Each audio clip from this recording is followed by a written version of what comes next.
आजी आजोबा म्हणजे झाडांची मुळं. आजी आजोबा म्हणजे झाडांची मुळं आणि नातवंडे त्या झाडाला लागलेले सुंदर फळ. म्हणतात ना, दुधापेक्षा साय गोड आणि आजी आजोबांच्या प्रेमाला नाही या जगात तोड.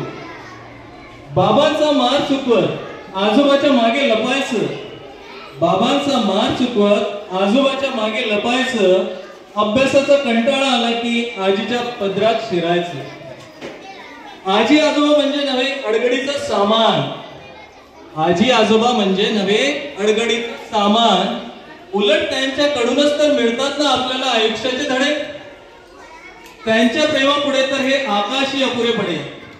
नातवंड म्हणजे आजी आजोबाचा शेवटचा मित्र. नातवंड म्हणजे आजी आजोबाचा शेवटचा मित्र. नातवंडांना बघितल्या पाणावतात बघा त्यांचे नेत्र. नातवंडांना बघितल्या पाणावतात बघा त्यांचे नेत्र. पण आजच्या विभक्त कुटुंब, नोकरी या कारणाने सर्वच ठिकाणी आजी आजोबा सोबत राहत नाही. पण अहो, या टेक्नॉलॉजीच्या युगात तुम्हाला साधा एक व्हिडिओ कॉलही करता येत नाही. हप्त्यात एकदा तरी आजी आजोबाला व्हिडिओ कॉल करा. भोळी बिचारी आजी मोबाईलचाच पापा घेईल. माझे नातवंड माझ्या जवळच आहे म्हणून बघा तिच्या डोळ्यात पाणी.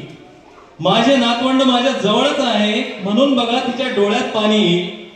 सुट्ट्यांमध्ये आजी आजोबाला भेटायला जात जा. वर्षभराच्या गमती जमती एकदाच सांगत जा. त्यांनाही वाटेल की वर्षभर तुमच्या सोबतच असतील. काही क्षणातच वर्षाच्या गप्पा ते आपल्या हृदयात साठवतील. पण निघायच्या वेळी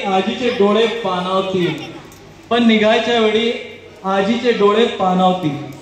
पण काही घरात तर बाबा जातात ड्युटीवर, आई जाते कामावर. त्या मुलांसाठी वेळच नसतो.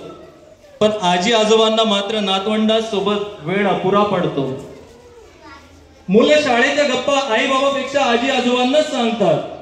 त्यांच्या मित्रांना आजी आजोबाच जास्त ओळखतात. पैसे देऊन सर्व मिळतं, पण अहो आजी आजोबा कुठे मिळतात? पैसे देऊन सर्व मिळतं, पण आजी आजोबा कुठे मिळतात?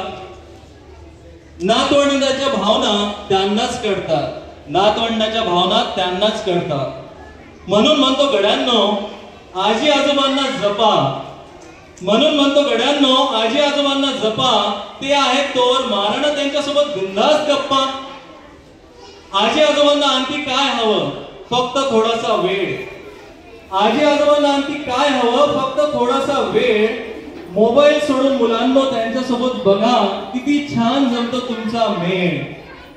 मोबाईल सोडून खेळा मुलांनो त्यांच्यासोबत बघा किती छान जमतो तुमचा मेळ.